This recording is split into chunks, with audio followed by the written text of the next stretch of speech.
He made a mistake that was too small to seem fatal. In Harlem, this type of mistake went unannounced. This is the story of how a single slip-up sealed Bumpy Johnson's fate. It was the winter of 1935, Harlem, New York, and the dirty snow piled up on the sidewalks as if the city itself were trying to hide its recent sins. Behind the scenes of jazz clubs, at the discreet tables of gambling bars, and in the stuffy corridors of residential buildings, the name of Ellsworth Bumpy Johnson circulated with silent reverence.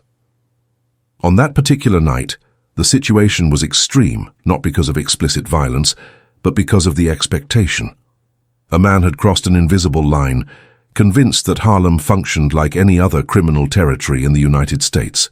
He believed that outside influence, quick money, and a veiled threat would be enough to bend wills. The mistake began there. Bumpy Johnson ruled not only with fear, but with memory. Every gesture was recorded. Every disrespect was weighed with surgical calm. While the city continued its nocturnal rhythm, few knew that a seemingly banal decision had already been made. There would be no open confrontation, no spectacle, only the silent correction of an imbalance. In Harlem, under Bumpy's watchful eye, mistakes weren't discussed. They were closed. Harlem in the 1920s and 1930s was more than a neighborhood. It was a living organism, pulsating between cultural splendor and constant pressure. The Great Migration had transformed those streets into a black center of creativity, resistance, and survival. Jazz echoed through the nights. Writers shaped a new American identity. But behind the lights there was unemployment, institutional discrimination, and a parallel economy that thrived where the state did not reach. Organized crime found fertile ground there, not by choice but as a consequence. Illegal gambling, betting, extortion, and trafficking functioned as invisible gears, keeping thousands of families afloat. Harlem was not naive, much less fragile. It was a territory that demanded precise reading, tacit respect, and a deep understanding of its unwritten rules. Whoever entered without understanding this entered blind. In this complex scenario, power wasn't sustained solely by brute force. It demanded legitimacy, something rare in the underworld. Bumpy Johnson emerged because he understood this before others. Unlike many crime bosses, he didn't see himself merely as an exploiter of the neighborhood, but as part of it. His influence grew because he mediated conflicts, protected local interests, and maintained a balance that benefited more than it destroyed. Bumpy read philosophy, quoted Shakespeare, and observed people with almost academic attention. His mind functioned like a chessboard, where every move needed to seem natural, inevitable. In Harlem, reputation wasn't announced. It was consolidated in the silence between one event and another.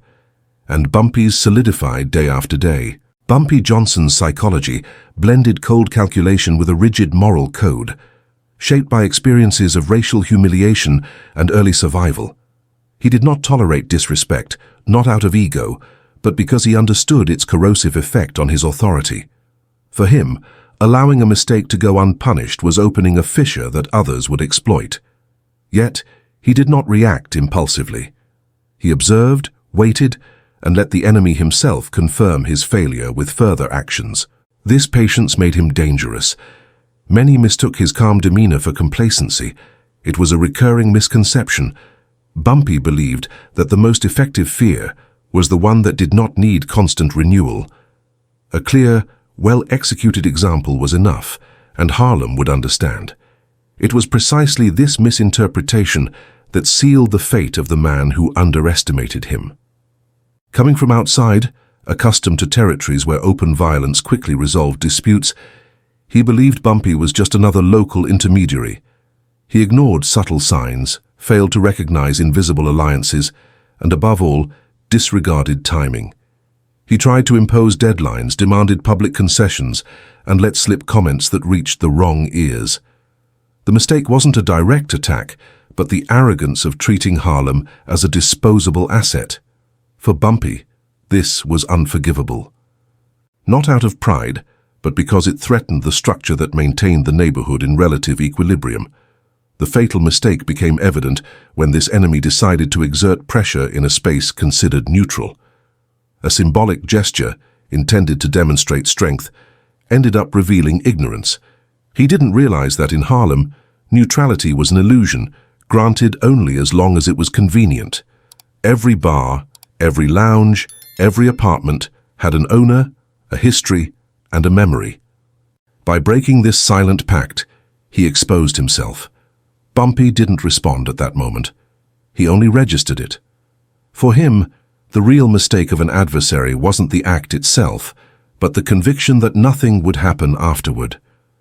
From that point on, the situation became irreversible.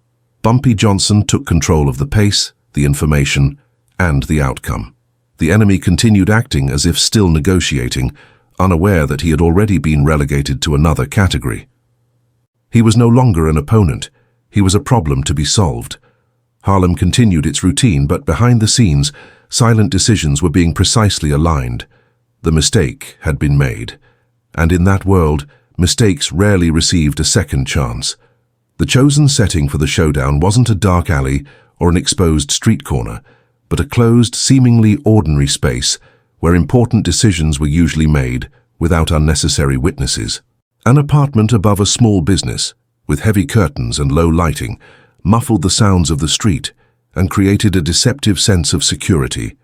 There, the air seemed denser, heavy with expectation. The enemy believed he was entering a definitive conversation, perhaps a verbal settling of accounts, perhaps a belated negotiation. He didn't realize that the space had already been transformed into a trap long before his arrival. Everyone present knew exactly the role they would play. There was no improvisation. In Harlem, when Bumpy Johnson decided to act, the scenario was already resolved before the first word was spoken. The tension didn't stem from explicit threats, but from calculated silence. Bumpy Johnson remained calm, almost distant, observing more than speaking. His eyes scanned the room as if confirming something already decided. His opponent, on the other hand, talked too much. He tried to reaffirm his position, justify past actions, and recover an authority that had already dissolved. This contrast was crucial. The more he explained himself, the more evident his loss of control became. In enclosed spaces, Bumpy knew that time was his greatest ally. Each second prolonged the discomfort and weakened the other side psychologically. There was no need to raise his voice. The situation was already irreversibly tilted. The turning point wasn't marked by a sudden gesture, but by a short phrase delivered with surgical precision. Bumpy made it clear that there was no more room for negotiation. This wasn't a discussion about money or territory, but about order. From that moment on, the enemy understood, too late, that he wasn't there to decide anything. He was there to listen. His absolute control of the situation was evident in how everyone reacted to Bumpy's presence, awaiting his slightest indication. He had transformed an ordinary meeting into a silent tribunal where the sentence had already been written. The trap closed when the options disappeared. There was no honorable way out, no opportunity for strategic retreat. The mistake made earlier had eliminated any room for maneuver. In Harlem, the real punishment wasn't always immediate or visible. Sometimes it began with the withdrawal of protection, information, allies. The enemy felt this the instant he realized that no one there was answering him anymore. His power had evaporated. The enclosed space became symbolic, not just a physical location, but the representation of a complete siege. The direct consequence of the mistake didn't need to be announced with explicit violence. It manifested itself inevitably and progressively. Business deals began to fail. Contacts disappeared. Doors that had previously been open closed without explanation. In a short time, that man ceased to be relevant in Harlem. His name was avoided, mentioned only as a warning. Bumpy Johnson didn't need to get his hands dirty that night. The simple act of taking complete control of the situation was enough to seal his adversary's fate. Physically, the outcome could indeed have been swift, resolved in a matter of minutes behind a closed door, but that was never the point. What unfolded instead was far more devastating in its reach and permanence. The mistake stripped the man not only of protection, but of context. He went from being recognized, acknowledged, and calculated into conversations to becoming an afterthought, someone spoken of in the past tense while still very much alive. His confidence did not collapse all at once. It eroded quietly as routines failed and assurances dissolved. Invitations stopped coming. Messages went unanswered. Familiar faces no longer lingered when he entered a room. In a world where presence was power, absence became its own sentence. Harlem did not need to witness his downfall directly. The disappearance of his relevance was enough. Reputation had always been the true currency, and once it was withdrawn, survival became a matter of time rather than possibility. Symbolically, the damage cut even deeper because it reshaped how the neighborhood remembered him. The man was no longer associated with boldness or ambition, but with miscalculation. His name became shorthand for a lesson rather than a threat. Harlem absorbed the episode the way it absorbed all truths that endured, quietly, without ceremony, allowing the meaning to settle into the collective consciousness. There was no need for repetition or embellishment. Everyone understood what had happened, even if few could recount the specifics. The old rule was reaffirmed without being spoken aloud. With Bumpy Johnson, the danger was never proportional to the mistake itself, but to the arrogance of failing to recognize it while correction was still possible. That blindness, more than any action, was what sealed a fate. In the days that followed, Harlem began to speak in symbols as it always had. No announcement was made, no warning issued, yet subtle adjustments rippled through the neighborhood. A business that had been shuttered reopened its doors under new protection, operating with a confidence that required no explanation. A debt long considered uncollectible was suddenly settled, not through force, but through compliance. An agreement that once wavered was honored without hesitation. None of these acts were dramatic on their own, but together they formed a language that Harlem understood fluently. They signaled continuity. They confirmed stability. Above all, they communicated that authority had not been challenged, only clarified. Bumpy Johnson's position did not need reinforcement. It had simply been reminded into place. What made this consolidation so powerful was the absence of chaos. Fear alone was never enough to sustain control, and Bumpy understood that better than most. His power endured because it was predictable. He did not lash out indiscriminately, nor did he bend rules to accommodate personal moods or temporary advantage. The boundaries he enforced were consistent, and that consistency created a strange form of trust, even among those who feared him. After the incident, it became clear that disrespecting Bumpy was not a personal affront, but a disruption of an entire system. It threatened the balance that allowed Harlem's underground economy to function with minimal friction. Few were willing to risk that. The true symbol was not the fall of one man, but the reaffirmation of an order that many quietly depended on. Over time, the story shed its details and retained only its meaning. It was passed along in lowered voices, in brief remarks exchanged between people who did not need clarification.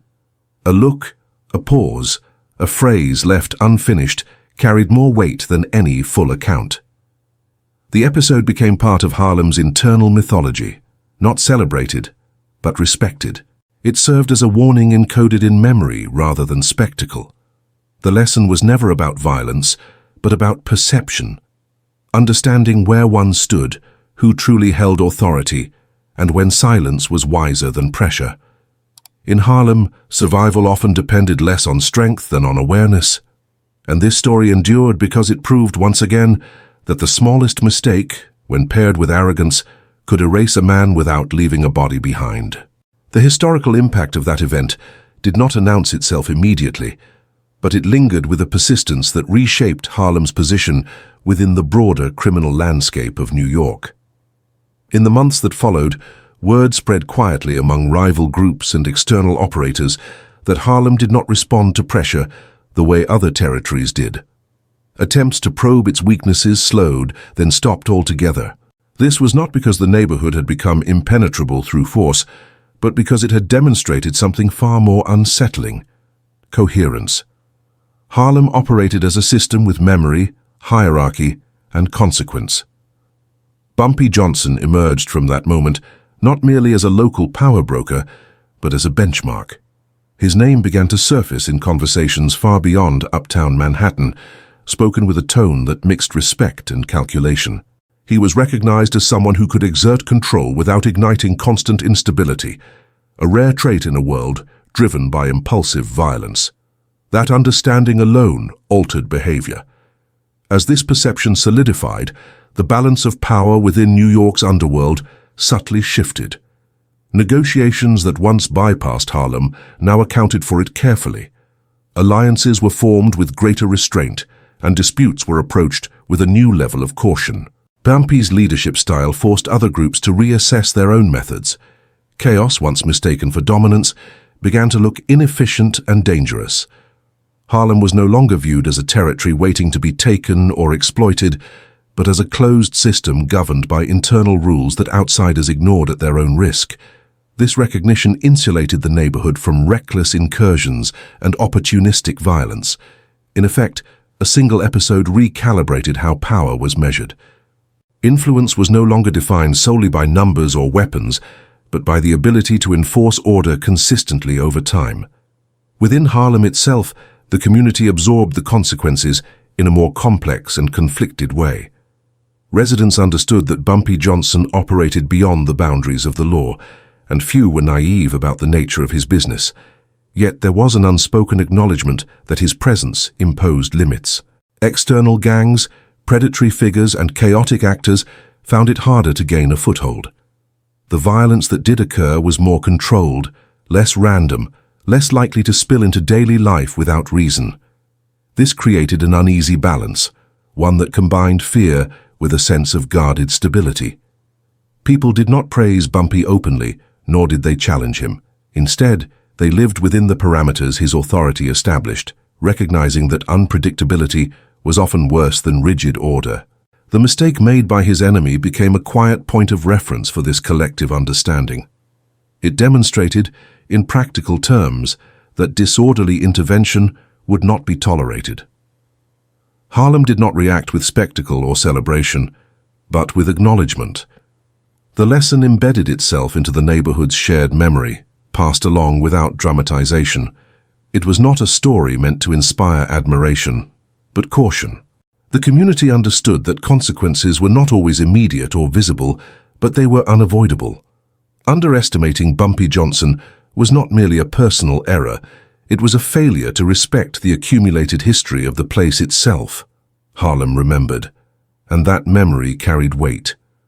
Over time, the episode lost its sharp edges and became part of Harlem's internal logic, a reference point that shaped expectations and behavior. It reinforced the idea that power in the neighborhood was not arbitrary, nor easily disrupted. The story endured because it explained something essential about how Harlem survived pressures from within and without.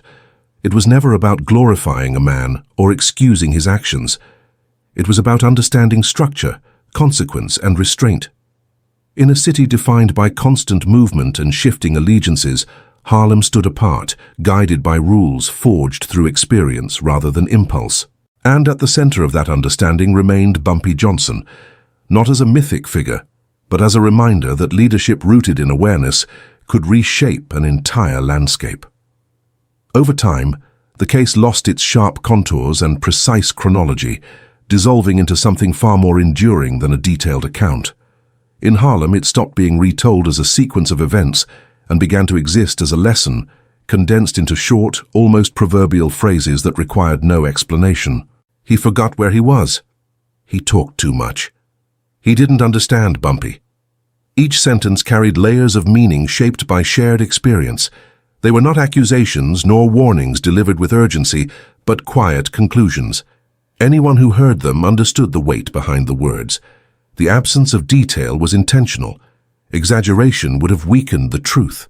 What gave the story its power was its restraint, the way it trusted the listener to grasp the implication without spectacle or dramatization. The legend endured precisely because the mistake itself was so unremarkable. There was no dramatic betrayal, no bold act of violence, no grand challenge issued in public. It was a misreading of context, a failure to recognize where one stood and who truly set the rules. In Harlem, such errors were considered more dangerous than open confrontation. Direct conflict could be measured, negotiated, or contained. Ignorance, however, had no such boundaries. The man's fate became a reference point not because of what he did, but because of what he failed to see. His story reminded others that power often announces itself quietly, and that ignoring subtle signals was the quickest way to erase one's own position. Harlem absorbed this lesson, as it had absorbed many others, through memory rather than repetition. The neighborhood did not need to memorialize the event or preserve it in full detail. Its meaning was enough. People adjusted their behavior accordingly, not out of fear alone, but out of understanding. The environment demanded attentiveness, respect for its internal rhythms, and an awareness that every action carried historical weight. The danger, as Harlem knew well, was rarely in defiance itself, but in misjudging the moment, the place, and the audience. That failure, once committed, left no room for recovery. That is why the story continues to matter, not as an endorsement of violence or criminal authority, but as a clear study in consequence and strategy. Bumpy Johnson did not prevail through brute force or constant intimidation. He prevailed by mastering perception, timing, and restraint. His strength lay in his ability to read people as carefully as he read territory, to understand when silence was more effective than action, and when patience could achieve what chaos never would. The episode reveals how real power often operates beneath the surface, shaping outcomes long before they appear inevitable. Many such stories remain buried in the shadows of American history, unrecorded except in fragments of memory and quiet acknowledgement. They survive not because they are celebrated, but because they explain something fundamental about how systems endure. By engaging with this narrative, you step into that space of understanding rather than judgment. And in Harlem, that distinction has always mattered. Understanding was not a luxury or an intellectual exercise. It was the line that separated those who remained part of the environment from those who vanished into it, remembered only as cautionary echoes.